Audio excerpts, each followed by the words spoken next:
Movie की शुरुआत में हमें स्विट्जरलैंड की एक लेक दिखाई जाती है जिसके सामने वाले मेंशन में एक पार्टी चल रही होती है और यहाँ पर काफी टाइट सिक्योरिटी है। इसके बाद हमें हैरी टास्कर नाम का एक आदमी दिखाया जाता है जो कि सीक्रेटली इस मेंशन में घुस आया है। असल में हैरी एक स्पाई है। हैरी यहाँ पर बॉम्ब प्लान कर देता है और खुद ड्रेस बदलकर अंदर जाने के लिए रेडी हो जाता है। मेंशन के बाहर एक वैन में हैरी की टेक सपोर्ट टीम थी जो उसे सिक्योरिटी से बचकर अंदर तक पहुंचने का रास्ता बताती है और हैरी ऐसा ही करता है और वो पार्टी तक पहुंच जाता है। और हैरी का साथी एल्बर्ट गिब्सन हैरी से पूछता है कि क्या तुम्हें जमाल खालिद नजर आया? तो हैरी बोलता है कि हाँ। हैरी पार्टी में लोगों में घुलने मिलने लगता है।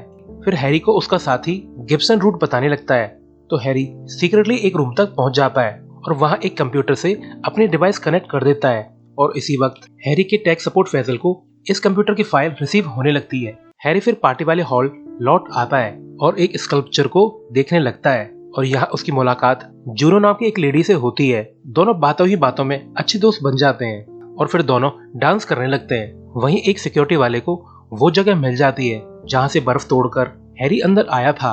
वो बाकियों को अलर्ट कर देता है। गिब्सन हैरी को वार्न करता है कि वहां से जल्दी निकलो, मगर हैरी तो हीरो है और वो भी स्पाई, तो वो बिना डांस पूरा किए कैसे चला आता।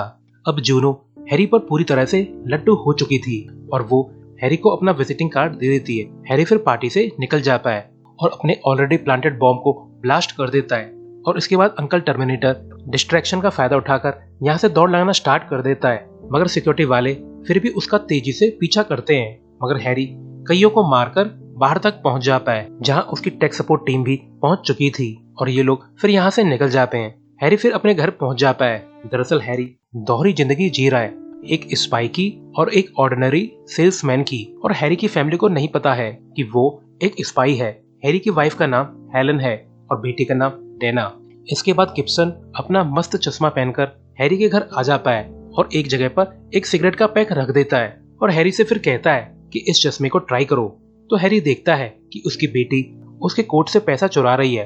तो गिब्सन बोलता है कि ये चश्मा उसका नया गैजेट है। उसने एक सिगरेट पैक में एक स्पाई कैमरा लगाया था जिसका वीडियो इस चश्मे पे देख सकते हैं। हैरी अभी भी काफी शॉक्ड है कि उसकी बेटी ने चोरी की है। तो गिब्सन भी उसे टॉन्ट करता है कि आदमी भी 10 सेकंड की खुशी के लिए 20 साल का गम पाल लेता है। फिर ये दोनों अपनी एजेंसी पहुंच जाते हैं जहाँ इनके कई सारे स्कैन होते हैं। इनकी ऑर्गेनाइजेशन का नाम ओमेगा सेक्टर है।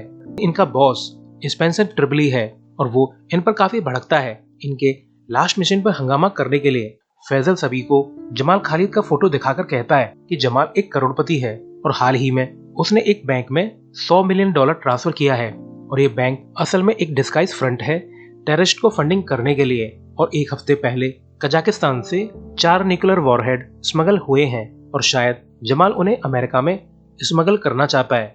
तो स्पेंसर सभी से इसके ठोस सबूत लाने के लिए कहता है। इसके बाद फैजल और गिब्सन हैरी को एक स्टेटमेंट दिखाकर बोलते हैं कि ये देखो, जमाल खालिद ने जूनो स्किनर को $2 मिलियन भेजे हैं। हैरी, तुम्हें पार्टी वाली वो आइटम तो याद है ना?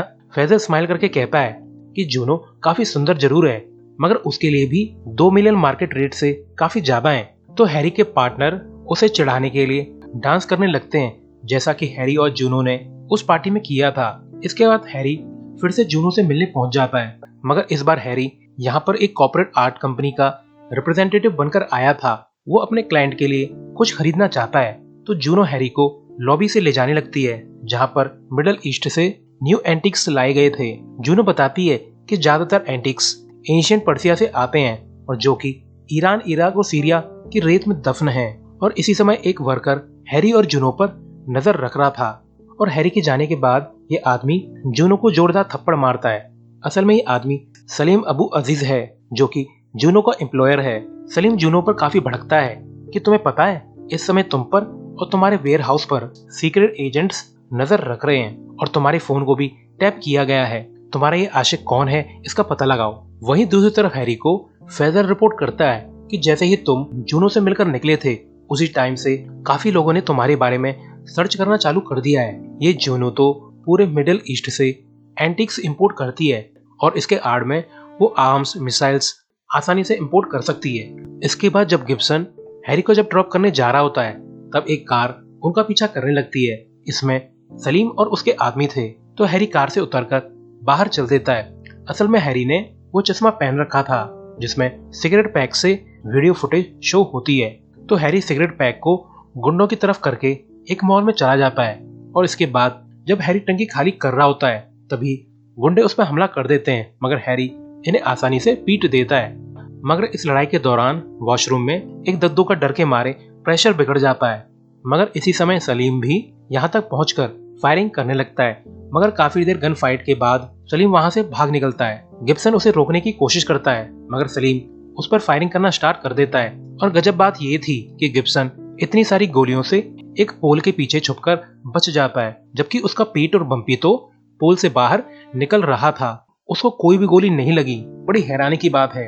गिब्सन अपने भाई की सेफ्टी चेक करके पोल को धन्यवाद देता है। वहीं सलीम एक बाइक लेकर यहाँ से भागने लगता है, जिसका हैरी एक घोड़े से पीछा करता है। तो सलीम अपनी बाइक को एक बिल्डिंग में घुसा देता है और लिफ्ट से ऊपर जाने लगता है। तो हैरी कौन सा कम था, वो भी अपने घोड़े को दूसरे लिफ्ट में घुसा देता है। अब तो घोड़ा भी लिफ्ट की सवारी कर रहा है। ऊपर पहुंचने के बाद सलीम अपनी मोटरसाइकिल को बिल्डिंग के ऊपर से कुदा देता है और किस्मत से वो दूसरी बिल्डिंग के स्विमिंग पूल में जाकर गिरता है। जब हैरी भी अपने घोड़े को ऊपर से कुदाना चाहता था तो उसका घोड़ा डर के ब्रेक मार देता है, जिसे हैरी सामने जाकर गिरता है, मगर उसने घोड़े की लगाम को पकड़ के रखा हुआ था। घोड़ा हैरी को ऐसे देखता है जैसे मन मन में वो हैरी को खूब गाली दे रहा हो, मगर फिर भी घोड़ा हैरी को ऊपर खींच लेता है। वहीं सलीम अब सेव था। अगले दिन हैरी काफी सारे टेररिस्ट की पिक चेक करता है जिनमें वो सलीम को पहचान लेता है। हैरी की टीम फिर स्पेंसर को सलीम और उसके टेररिस्ट ग्रुप के बारे में बताने लगते हैं कि सलीम को सैंड स्पाइडर कहा जाता है और उसके ग्रुप का नाम क्रिम्सन जिहाद है। इसके बाद हैरी अपनी वाइफ हेलेन के वर्क प्लेस पहुंच जाता है, जहां उसे पता चलता है कि हेलेन का किसी के साथ अफेयर चल रहा है। हैरी बहुत शॉक्ड है कि उसकी वाइफ ऐसा कैसे कर सकती है। हैरी ऐसे ही सदमे में गिब्सन के पास जाता है तो गिब्सन स्माइल करके बोलता है कि वेलकम टू द क्लब मेरे भाई, मैंने तो 3 शादियां की थी और तीनों ही भाग गईं। मगर हैरी उस पर बहुत गुस्सा होता है। तो गिब्सन बोलता है कि अगर तुम अपनी वाइफ को प्रॉपर टाइम नहीं दोगे तो वो ऐसा ही तो करेगी। रात को डिनर के टाइम भी हैरी हेलन को घूर घूर के देख रहा होता है। नेक्स्ट डे हैरी गिब्सन से हेलन के फोन को टैप करने के लिए कहता है। हैरी फिर हेलन और उसके आशिक साइमन की कॉल ट्रांसक्रिप्ट पढ़ता है और इनकी बातें पढ़कर टर्मिनेटर को बहुत गुस्सा आता है। हैरी हेलन के पर्स को चुपके से ले जाता है और गिब्सन से उसमें खूब सारे बग्स लगवा देता है। नेक्स्ट डे जब हेलन अपनी डेट पे जा रही होती है तो हैरी वगैरह उसे फॉलो करते हैं। हेलन फिर साइमन से मिलती है। साइमन कहता है कि वो सिर्फ हेलन पर ही ट्रस्ट करता है। असल में साइमन हेलन से एज अ सीक्रेट एजेंट बनकर मिला है, मगर हैरी इनकी बातें सुन रहा होता है तो उसे जल्दी ही पता चल जाता है कि साइमन एक फ्रॉड है, क्योंकि साइमन हेलन को एक न्यूज आर्टिकल दिखाता है जो कि हैरी और अजीज के शूट आउट का था और साइमन उस शूट आउट का खुद ही क्रेडिट ले रहा है, मगर असल में साइमन सेकंड हैंड कार का सेल्समैन है। हैरी साइमन तक पहुंच जाता है और कार दिखाने के लिए कहता है। साइमन राइड के दौरान बताता है कि वो उन हाउसवाइफ को टारगेट करता है जो अपनी मैरिड लाइफ से बोर हो चुकी हैं। साइमन एक जगह कार रोककर बोलता है कि ये काम बहुत आसान है, उन्हें जरा से एडवेंचर और फ्रीडम के वादे करो तो वो चुटकी भर में पट जाती हैं। साइमन फिर अपनी न्यू टारगेट के बारे में बताता है, मगर असल में साइमन हेलन के बारे में बता रहा होता है और हैरी ये सुनकर गुस्से से पागल हो जाता है। हैरी विजुलाइज करता है कि वो एक ही पंच में साइमन के मुंह को फूल सा खिला देता है, मगर असल में हैरी ऐसा कुछ भी नहीं करता। इसके बाद गिब्सन साइमन और हेलन के बीच हुई बातचीत की कॉल ट्रांसक्रिप्ट देता है, जिसमें साइमन ने हेलन को की ब्रिज के नीचे रात को 8 बजे मिलने को बुलाया है। इन एजेंट्स की भी अजीब मुसीबत है, देश को भी गार्ड करना और अपनी वाइफ्स को भी। हैरी फिर जल्दी से की ब्रिज की तरफ चल देता है और बाकी एजेंट्स को भी कांटेक्ट करके साइमन और हेलन को पकड़ने के लिए बोलता है। हेलन और साइमन ब्रिज के नीचे तक पहुंच जाते हैं। साइमन फिर हेलन को सिटी से दूर अपने ट्रेलर तक ले आता है, जहां पर साइमन पूछता है कि क्या तुम मेरे साथ पेरिस चलोगी, जहां एक सीक्रेट मिशन पर तुम्हें मेरी वाइफ का रोल करना होगा। साइमन फिर हेलन के साथ रोमांस करने की कोशिश करता है, मगर हेलन को ये सब सही नहीं लगता तो वो साइमन को खुद से दूर कर देती है। और इसी वक्त ओमेगा सेक्टर टीम यहाँ पे आके साइमन का ट्रेलर पीछे से कट कर देती है, मगर हेलीकॉप्टर की फ्लैशलाइट से बचने के चक्कर में साइमन हेलन के ऊपर गिर जाता है और ये देखकर हैरी की खिसक जाती है। इसके बाद साइमन और हेलन को पकड़ लिया जाता है और एक रूम में बंद कर दिया जाता है। हैरी और गिब्सन फिर वॉइस चेंज करके हेलन को इंटेरोगेट करते हैं। हैरी पूछता है कि तुम्हारा उस इंटरनेशनल क्रिमिनल कार्लोस के साथ क्या संबंध है। असल में ये लोग हेलन को सिर्फ परेशान कर रहे हैं और हेलन का साइमन के साथ चक्कर किस लेवल तक का है ये बात भी जानने की कोशिश कर रहे हैं। हेलन इसके लिए साफ साफ मना कर देती है और वो कहती है कि कुछ दिन पहले ही वो साइमन से मिली थी और वो ऐसे बिहेव कर रहा था जैसे उसके पीछे कोई पड़ा हो और साइमन नेशनल सिक्योरिटी के बारे में बात कर रहा था, तो मुझे लगा कि वो एक जासूस है। तो गिब्सन हेलन से उसकी मैरिड लाइफ के ऊपर कुछ क्वेश्चंस करने लगता है, जिस पर हेलन भड़क उठती है और बोलती है कि मैं अपने हस्बैंड से बहुत प्यार करती हूँ और मेरा साइमन के साथ कोई अफेयर नहीं है, मैं तो बस इस बोरिंग लाइफ में थोड़ा सा एडवेंचर चाहती थी। तो हैरी पूछता है कि क्या तुमने अपने साइमन के साथ पहलवानी की थी या नहीं।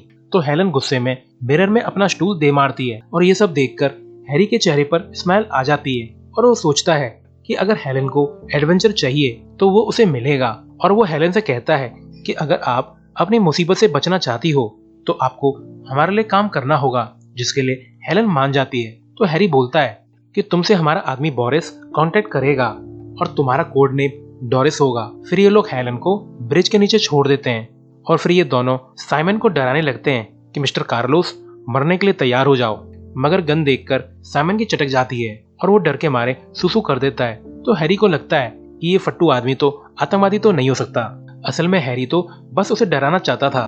नेक्स्ट डे हेलन को गिब्सन का कॉल आता है। वो बोलता है कि डोरिस 1 घंटे में होटल मार्गुइस पहुंचो और हेलन उस जमाने की मस्त ड्रेस पहनकर होटल पहुंच जाती है, जहां उसे फ्रंट डेस्क पर एक एनवेलप मिलता है जिसमें एक फोन नंबर और एक इलेक्ट्रॉनिक बग था। हेलन जब कॉल लगाती है तो गिब्सन बताता है कि तुम्हें एक रूम में एक प्रोस्टिट्यूट की तरह बिहेव करना होगा। असल में वहां पर आर्म्स की डील होने वाली है और टारगेट अजीब तरह का आदमी है जो सिर्फ देखता है मगर कुछ करता नहीं है। तुम्हें फिर उसके इंस्ट्रक्शन फॉलो करने होंगे और साथ साथ में टेलीफोन के पास एक बग प्लांट करना होगा। तो बेचारी हेलन, जिसे पता नहीं क्या सोचती है, वो अपनी ड्रेस को छोटा कर लेती है और फिर उस रूम तक पहुंच जाती है जहां एक आदमी मौजूद था। मगर गाइस, असल में आदमी हैरी था और इसके हाथ में एक ऑडियो रिकॉर्डर था जिसमें प्री रिकॉर्डेड इंस्ट्रक्शन थे जिन्हें हैरी प्ले कर रहा था। वो हेलन से स्ट्रिप करने के लिए कहता है तो हेलन भी गजब का डांस करके दिखाती है, जिससे हैरी को भी जोश आने लगता है। मगर जब हैरी हेलन से छेड़छाड़ करने लगता है तो हेलन अनकंफर्टेबल फील होकर उसमें टेलीफोन दे मारती है। मगर जब हेलन यहाँ से भाग रही होती है तो हैरी उसे रोक लेता है और फिर हेलन हैरी को पहचान लेती है। मगर हैरी कुछ समझा पाता उससे पहले कुछ गुंडे यहाँ पर आकर हैरी और हेलन को पकड़ लेते हैं और उन्हें एक प्राइवेट जेट के पास ले आते हैं। यहाँ पर जूनो भी आ जाती है। हेलन को लगता है कि ये लोग उसे पकड़ने आए हैं क्योंकि वही तो स्पाइस की हेल्प करने होटल गई थी।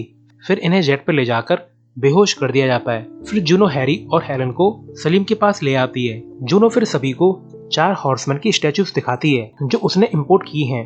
मगर असल में इन स्टैचूज के अंदर एक केस है जिसमें न्यूक्लियर वॉरहेड है। सलीम हैरी को फोर्स करता है कि हेलन के सामने अपनी सच्चाई बताओ। सलीम फिर कैमरा के सामने यूएस के लिए वार्निंग देता है कि अगर यूएस ने पर्शियन गल्फ से अपनी मिलिट्री फोर्स नहीं हटाई तो हर हफ्ते एक न्यूक्लियर वॉरहेड अमेरिका के एक मेजर सिटी में फटेगा। तभी सलीम के एक आदमी को हेलन के पर्स में जीपीएस और बग्स मिल जाते हैं। सलीम इन्हें डिस्ट्रॉय कर देता है, मगर अब तक इनकी लोकेशन फैजल ने निकाल ली थी। जूनो फिर इन्हें समीर के पास ले जाती है जो कि सलीम का इंटेरोगेटर था। समीर हैरी की बॉडी में ट्रुथ सीरम इंजेक्ट कर देता है। हैरी जूनो से पूछता है कि तुम इन टेररिस्ट की हेल्प क्यों कर रही हो, जिस पर जूनो सिर्फ इतना कहती है कि वो मुझे बहुत सारा पैसा दे रहे हैं। इसके बाद हैरी पर ट्रुथ सीरम का असर होने लगता है। हेलन पूछती है कि तुम कब से एजेंट हो और तुमने कभी किसी को मारा है। तो हैरी बताता है कि मैं 17 साल से एजेंट हूँ और मैंने कई लोगों को मारा है क्योंकि वो बुरे लोग थे। जब समीर लौट कर आता है तब तक हैरी ने अपने हाथ आजाद करा लिए थे और वो समीर और गार्ड दोनों को मार देता है। वहीं सलीम को हैरी के वॉलेट से फैमिली पिक्चर मिल जाती है जिसमें उसे डेना दिखाई देती है। हैरी और हेलन फिर वहां से भागने लगते हैं। फिर ये लोग जाकर देखते हैं कि सलीम ने एक न्यूक्लियर वॉरहेड चालू करके उसे कंक्रीट में सील कर दिया है। हैरी कहता है कि हमें इन्हें रोकना होगा और वो हेलन को एक गन थमाकर स्पाइडरमैन की तरह एक गुंडे तक पहुंच जाता है और उसकी खोपड़ी चटका देता है। हेलन हेल्प करने का ट्राई करती है मगर उसकी गन हाथ से गिर जाती है और गन अपने आप चालू हो जाती है जिससे ज्यादातर गुंडे मारे जाते हैं। बेचारे हीरो को तो फाइट में इतनी मेहनत करनी पड़ती है मगर हीरोइन गन गिरा दे तो गुंडे अपने आप मर जाते हैं। ये तो बिल्कुल नाइंसाफी है। फिर अंकल टर्मिनेटर एक फ्लेम थ्रोअर से खूब तबाही मचाते हैं मगर इस सब में जूनो हेलन को पकड़ लेती है और सलीम के लोग हेलीकॉप्टर पे एक वॉरहेड को रख देते हैं और बाकियों को एक ट्रक में। सलीम एक रॉकेट लॉन्चर से हैरी पर फायर करता है, मगर हैरी पानी में कूदकर बच जाता है। और जब वो बाहर आकर देखता है तो जूनो ने हेलेन को किडनैप कर लिया था और सलीम भी हेलीकॉप्टर पर निकल जाता है। इसके बाद ओमेगा सेक्टर का हेलीकॉप्टर यहाँ तक पहुंच जाता है और गिब्सन मरीन्स के 2 हैरियर जेट यहाँ पर बुला लेता है और वो सलीम के ट्रक्स पर फायर करने लगता है और इससे पहले ट्रक की धज्जियां उड़ जाती हैं। जब दूसरा ट्रक वाला हैरियर पर स्टिंगर मिसाइल चलाने वाला होता है तो ये ढक्कन उल्टा पकड़ के चला देता है और अपने ही आदमियों को उड़ा देता है और फिर मरीन्स ट्रक के साथ साथ पूरे ब्रिज को उड़ा देते हैं। और इस सब में जूनो का ध्यान भटक जाता है और हेलन उस पर झपट पड़ती है और इनकी कैट फाइट के दौरान ड्राइवर को गोली लग जाती है और लीमू फुल स्पीड में चलने लगती है।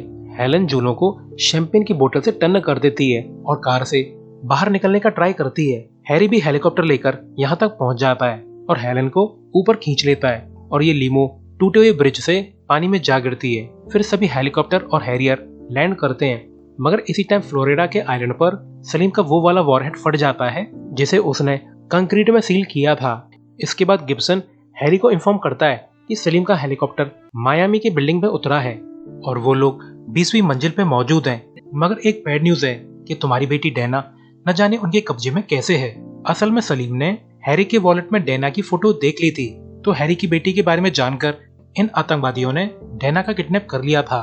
तो इसके बाद हैरी मरीन हैरियर लेकर मायामी के लिए निकल पड़ता है। इसके बाद हमें सलीम दिखाया जाता है जिसने एक बिल्डिंग पर अपना तामझाम लगा रखा था और डैना भी यहाँ पे मौजूद थी। सलीम न्यूक्लियर वॉरहेड को की से चालू करने लगता है, मगर तभी यहाँ पर मीडिया वाले आ जाते हैं। दरअसल उन्हें सलीम ने पब्लिसिटी के लिए बुलाया था। फैजल भी मीडिया वाला बनकर यहाँ तक पहुँच जाता है, मगर इस समय डैना वॉरहेड को चालू करने वाली चाबी लेकर यहाँ से भाग जाती है। तो सभी डैना का पीछा करते हैं और बाकी गुंडों को फैजल मार देता है और रेडियो पर हैरी को सिचुएशन बताने लगता है जो कि मायामी तक पहुंच चुका था। वहीं डैना बिल्डिंग के ऊपर वाली क्रेन पर चढ़ जाती है और सलीम भी उसके पीछे आता है। डैना सलीम को धमकाती है कि मैं चाबी गिरा दूंगी, तो सलीम डैना से प्यार से कहता है कि बेटा वो चाबी मुझे दे दो। सलीम भी बेचारा भूल गया था कि वो एक टेररिस्ट है। हैरी फिर बिल्डिंग के पास आकर गुंडों की धज्जियां उड़ा देता है और फिर हैरियर को डैना के पास ले जाता है, मगर सलीम के गुंडे भी यहाँ पर हेलीकॉप्टर ले आते हैं और हैरी के जेट पर फायर करने लगते हैं। तो हैरी भी करारा जवाब देता है। फिर डैना हैरी के जेट की नोज पर गिर जाती है, तो सलीम भी जेट पर कूद जाता है, मगर हैरी जेट को टेढ़ा कर देता है जिससे सलीम एक मिसाइल पर जाकर लटक जाता है। और हैरी को फिर सामने गुंडों का हेलीकॉप्टर दिखाई देता है, तो वो सलीम से कहता है कि जा ऐश कर, और ये कहकर हैरी मिसाइल चला देता है और सलीम भी अपने मस्त जेट पैक के साथ हेलीकॉप्टर में जाकर लगता है। और अब सलीम और उसके गुंडों का सफाया हो गया था और फिर हैरी हैरियर को लैंड करा देता है। इसके बाद 1 साल बाद का सीन दिखाया जाता है जहां पर हैरी की फैमिली डिनर करती है और इनके लिए एक न्यू मिशन आता है। दोनों एक पार्टी पहुंच जाते हैं, मगर इन्हें पार्टी में साइमन मिल जाता है, तो ये दोनों साइमन को डराने लगते हैं, जिससे डरकर साइमन यहाँ से भाग जाता है। फिर हैरी और हेलन मस्त डांस करने लगते हैं और इसी वक्त वैन में बैठा गिब्सन कंप्लेन कर रहा होता है कि तुम दोनों काम पर भी ध्यान दोगे जरा। और इसी सीन के साथ ये शानदार मूवी एंड हो जाती है। Thanks for watching.